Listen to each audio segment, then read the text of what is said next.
الصلاة طرفي النهار وزلفا من الليل إن الحسنات يذهبن السيئات ذلك ذكرى للذاكرين واصبر فإن الله لا يضيع أجر المحسنين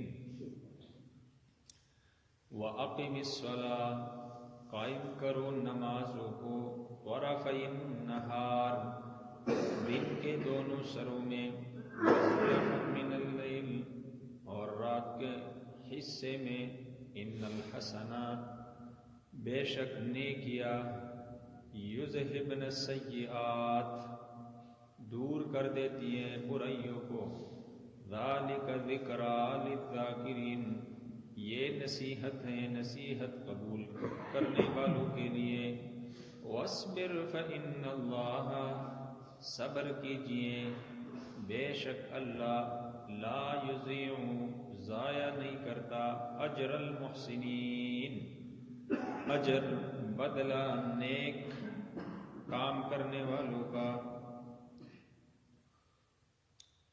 وَأَقِمِ الصَّلَاةَ طَرَفَيِ النَّهَارِ وَزُلَفًا مِّنَ اللَّيْلِ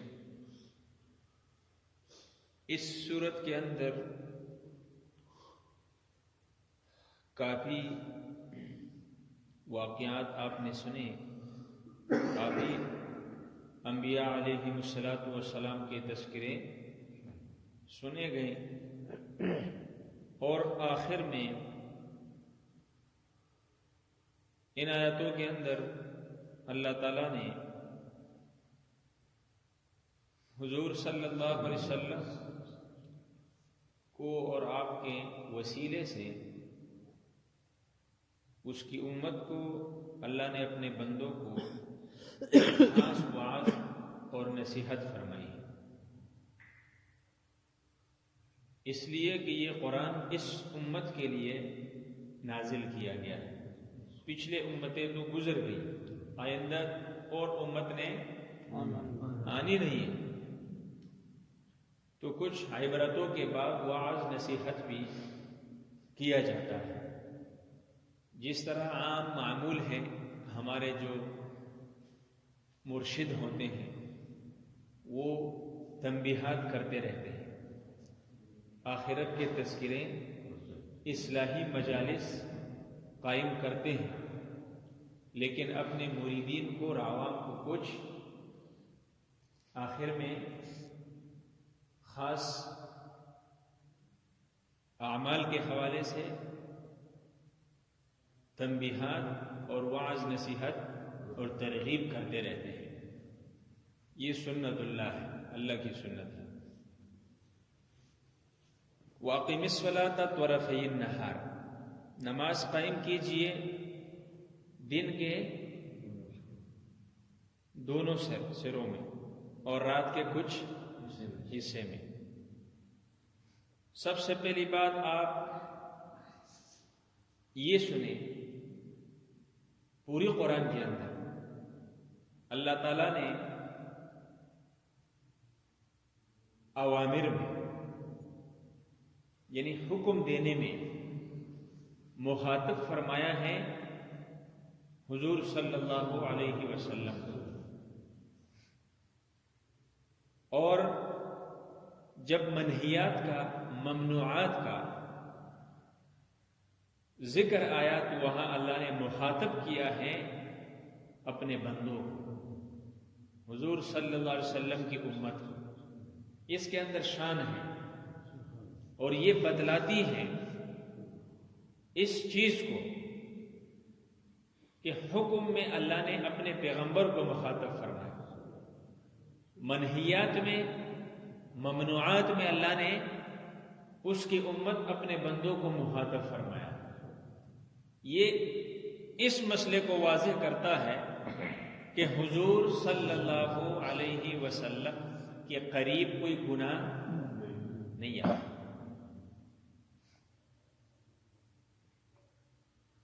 اور جو چیزیں ابتدا میں جائز تھی مثال کے طور پر شراب پینا کیا تھا جائز تھا سود کھانا جائز تھا جوا کھیلنا جائز تھا، اس لیے کہ کوئی ممانعات کا حکم نہیں آیا تھا، جائز تھا نا. لیکن اس کے اور اس کی حرمت کا جو علم تھا اگلے زمانے میں، اگلے اوقات میں، حرمت کا جو علم تھا وہ اللہ کو تھا. اللہ وہ علم جانتے تھے، وہ مشاہدہ اللہ کر چکے تھے کہ بھئی آئندہ اوقات میں، سال بعد، 2 سال بعد، 10 سال بعد، 20 سال بعد اس کی نقصانات میں نے اپنے بندوں کو بتلانا ہے، اور پھر اس کی حرمت کے بارے میں بھی میں نے اپنے بندوں کو پابند کرنا ہے. لیکن سال 2 سال 10 سال پہلے تو جائز تھا نا. لیکن حضور صلی اللہ علیہ وسلم باوجود ان چیزوں کے استعمال کرنے کے اور جائز ہونے کے پھر بھی قریب نہیں گئے، اور یہ چیزیں بھی حضور صلی اللہ علیہ وسلم کے قریب نہیں آئی. دنیا جہاں کے لوگ اس میں ڈوبے ہوئے تھے، اور آپ نے سنا ہوگا علماء سے بھی کہ بھئی شراب تو ایسے لوگ استعمال کرتے تھے جس طرح ہم پانی پیتے ہیں، یا جو عام طور پر میں آپ کے پاس آتا ہوں، آپ کہتے ہیں کہ بھئی قاری صاحب کے لیے اچھی چائے بناؤ، دودھ ڈال کے نا، پتی ٹوک کے، چینی روک کے. تو اس ٹائم لوگ کہتے تھے بھئی یہ فلانی چیز کی، شیرے کی، انگور کی، کشمش کی جو صحیح شراب بنتی ہے، لوگ اس ایک دوسرے کو پیش کرتے تھے مہمان نازی کے طور پر. لیکن یہ رب کی شان ہے، اور رب کو یہ معلوم تھا کہ آئندہ وقت میں نے اس کو حرام کر دینا ہے. تو اللہ تعالیٰ نے اپنے پیغمبر کی تربیت ایسی فرمائی کہ اس کے دل میں بھی کوئی وسوسہ یا کوئی اس طرح خواہش پیدا نہ ہوئی کہ میں شراب پینا تو دور کی بات ہے اس کے قریب بھی جاؤں. اس لیے جب منہیات اور ممنوعات کا حکم آیا تو اللہ نے بندوں کو مخاطب فرمایا، اور جب امر کا حکم آیا تو اللہ نے اپنے پیغمبر کو، سمجھ آیا نہیں مسئلہ؟ وَأَقِمِ الصَّلَاةَ طَرَفَيِ النَّهَارِ، آپ قائم کیجئے نمازوں کو دن کے دونوں سروں میں. پہلے سرے سے مراد فجر کی نماز ہے، اس لیے کہ صبح کا وقت داخل ہوتے ہی ہم اذان دیتے ہیں. رات کے حصے میں تو فجر کی نماز نہیں ہوتا نا، صبح داخل ہو تو فجر کی اذان ہوتی ہے اور فجر کا وقت داخل ہو جاتا ہے. پھر جو دونوں حصوں میں اگلا حصہ کون سا ہے؟ شام، اور مغرب اس وقت شروع ہوتی ہے جب رات داخل ہو جائے، دن چلا جائے، ختم ہو جائے. بعض علماء کہتے ہیں کہ مغرب کی مراد ہے، لیکن یہاں مغرب کی نماز مراد نہیں ہے، اس لیے کہ وہ رات کے داخل ہونے کے بعد پڑھا جاتا ہے، اور دن کے آخری حصہ عصر کی نماز ہے. اللہ فرماتے ہیں دن کے دونوں سروں میں نمازوں کو قائم کرو، یعنی اس کے پابندی کا اہتمام کرو، اس کے آداب اور شرائط کے ساتھ ان نمازوں کو پڑھا کرو، قائم کرو. وَزُلَفًا مِّنَ اللَّيْلِ، اور اس کے علاوہ رات کے کچھ حصے میں رات کے نمازوں کا اہتمام کرو. تو اس سے علماء فرماتے ہیں کہ مغرب کی نماز، عشاء کی نماز مراد ہے. اب رہی ایک نماز، کون سی؟ ظہر کی. تہجد کی نہیں، ظہر کی. اس کے اندر جو تہجد کی نماز بھی داخل ہے، وہ تو سنت ہے، نفل ہے، فرض کی یہاں بات چل رہی ہے. ظہر کی نماز رہ گئی نا، اس کا ذکر آگے 15ویں پارے کے اندر آئے گا. وَأَقِمِ الصَّلَاةَ لِدُلُوكِ الشَّمْسِ إِلَىٰ غَسَقِ اللَّيْلِ وَقُرْآنَ الْفَجْرِ إِنَّ قُرْآنَ الْفَجْرِ كَانَ مَشْهُودًا. اس کا ذکر وہاں آئے گا اس آیات کے اندر. دن کی دونوں سروں کی نمازیں فجر اور ظہر، فجر اور عصر، رات کی مغرب اور عشاء، اور اس کے اندر تہجد کی نماز بھی داخل ہے کہ رات کو تہجد کی نماز کا بھی کیا کرو؟ اہتمام کرو. اس کی بہت فائدے ہیں، تہجد کی نماز کی بڑی فضائل ہیں، بڑے فائدے ہیں، ٹھیک ہے نا؟ تو یہ بعض لوگوں کو پڑھنا نصیب ہو جاتا ہے۔ اللہ ہم سب کو تہجد کی نماز پڑھنے کی توفیق نصیب فرمائے۔ اللہ ملتا ہے، اللہ ملتا ہے، اللہ ڈائریکٹ سنتا ہے۔ رات کے آخری حصے میں اللہ خود اپنے شایع نشان، اپنے شان مایلیک کے ساتھ آسمانی دنیا پر جلوہ افروز ہوتے ہیں اور بندوں کو خود پکارتے ہیں، خود مخاطب کرتے ہیں کہ اٹھو غفلت کی نیند میں سونے والوں، رب انتظار کر رہا ہے، رب دینے کے لیے آیا ہے، اٹھو، کھڑے ہو، رو، اللہ کے سامنے جھولی پلاؤ۔ اس ٹائم آپ سب نے اندازہ کیا ہوگا کہ انسان جب تہجد کی وقت اٹھتا ہے کوئی نہیں دیکھ رہا ہوتا، دنیا سوئی ہوئی ہوتی ہے، خاموشی، انسان کا ڈائریکٹ دل کا تار، دل کا ربط ڈائریکٹ عرش پہ جاتا ہے، اللہ کے ساتھ ملتا ہے۔ پھر جو کچھ بھی مانگتا ہے نا، خلوص نیت کے ساتھ، خلوص دل سے انسان رونے لگتا ہے، اور اللہ قبول نہ کرے یہ ہو ہی نہیں، یہ اللہ کے شان کے خلاف ہے کہ انسان روئے، اللہ سے مانگے رات کو اٹھ کر، اور رب نہ دے، محروم کر دے، یہ ہمارے احکم الحاکمین اور رحمان الرحیم کے شان کے خلاف ہے کہ وہ نہ دے، وہ ضرور دیتا ہے، وہ ضرور دیتا ہے۔ اللہ پڑھنے کی توفیق نصیب فرمائے۔ تو کہا وَأَقِمِ الصَّلَاةَ طَرَفَيِ النَّهَارِ وَزُلَفًا مِّنَ اللَّيْلِ إِنَّ الْحَسَنَاتِ يُذْهِبْنَ السَّيِّئَاتِ۔ سب سے بڑی نیکی کیا ہے؟ نماز ہے۔ سب نیکیوں میں سب سے بڑی نیکی یہ نماز ہے۔ اللہ فرماتے ہیں کہ بھئی نمازوں کو قائم کرو، جس کی نماز بن گئی نا، اللہ تعالیٰ اس کے زندگی کے تمام معاملات ٹھیک کر دیں گے، اللہ اس کی دنیا بھی بنا دیں گے، اس کی آخرت بھی بنا دیں گے۔ اس لیے کہا باقی ان الحسنات یذہبن السیئات، کہ بھئی حسنات برائیوں کو مٹا دیتی ہے، نیکیاں برائیوں کو مٹا دیتی ہے۔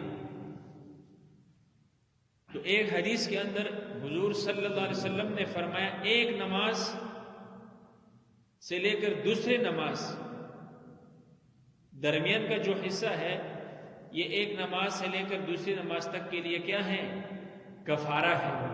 دوسرا تیسرے، تیسرا چوتھے، چوتھا پانچویں، یہ جو درمیانی حصہ انسان سے کمی کوتاہی اگر ہو جاتی ہے تو یہ نمازیں ان کے لیے کفارہ بن جاتی ہے، معافی کا۔ اور پھر ایک جمعہ سے لے کر دوسری جمعے تک درمیانی جو 5-6 دن کا وقت ہے، یہ انسان کے لیے ایک جمعہ انسان نے پڑھا، دوسرا بھی پڑھا، درمیان میں یہ دونوں جمعے اس کے لیے کفارہ ہو گئے، یعنی اس کے گناہ معاف ہو گئے۔ پھر ایک رمضان سے لے کر دوسرے رمضان تک کے جو روزے ہیں، یہ درمیان میں سال کے گناہ رمضان کی وجہ سے معاف ہو گئے۔ تو یہ نیکیاں ہیں۔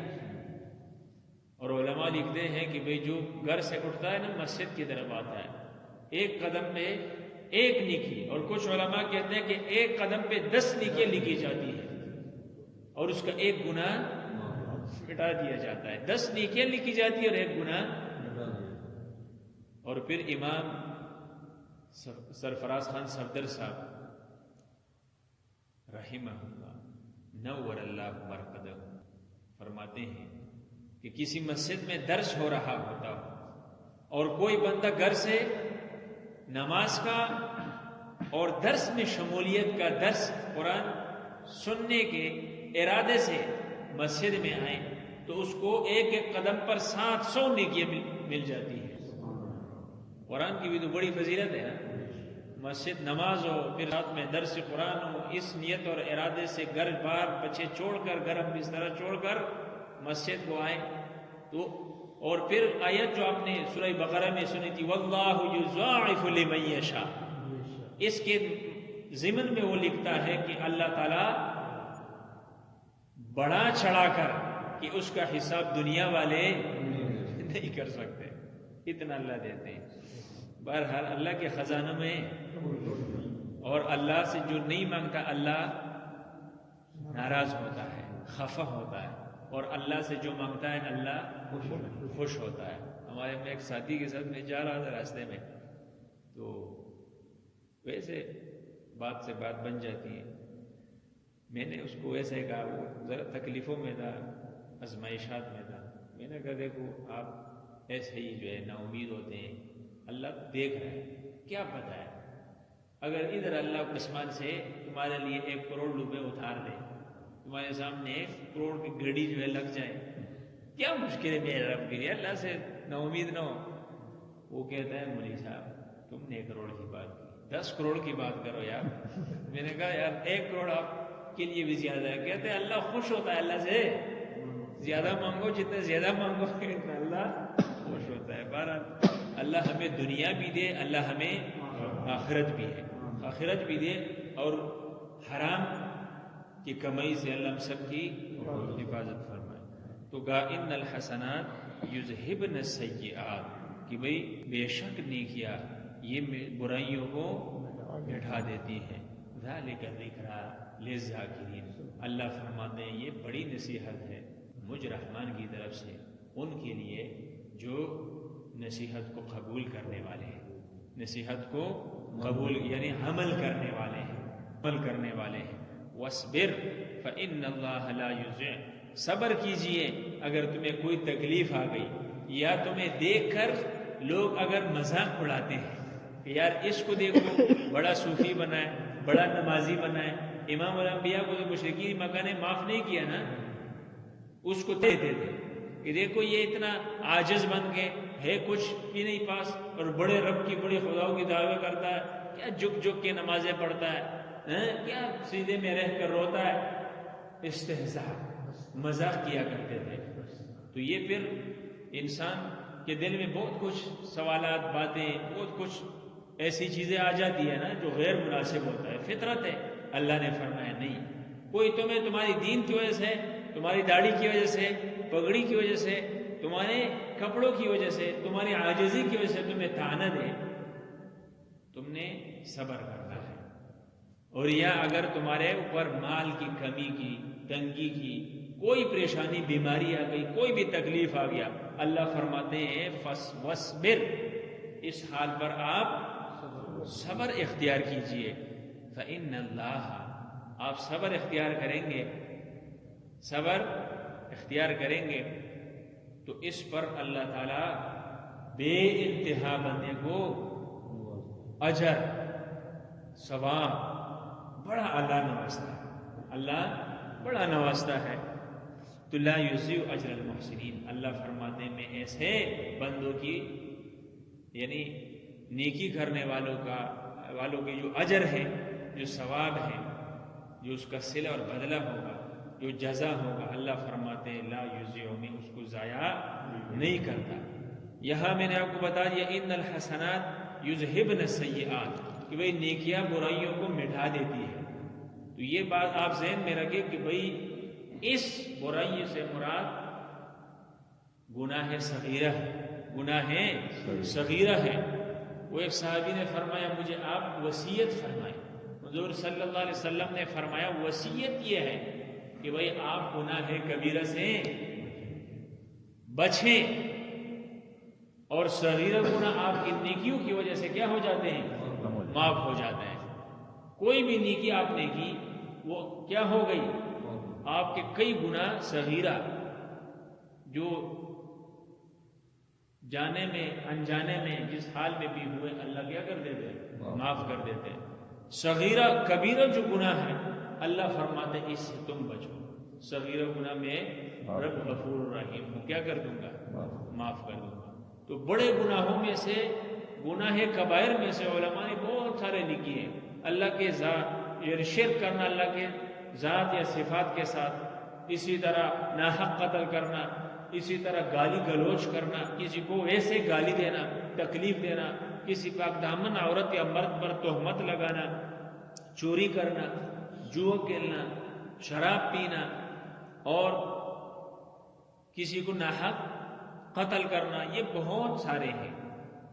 اللہ فرماتے ہیں، اس حضور صلی اللہ علیہ وسلم نے فرمایا ان کبائر سے بچو، صغائر گناہ ان الحسنات یذہبن السیئات، تمہاری نیکیوں کی وجہ سے خود بخود اللہ معاف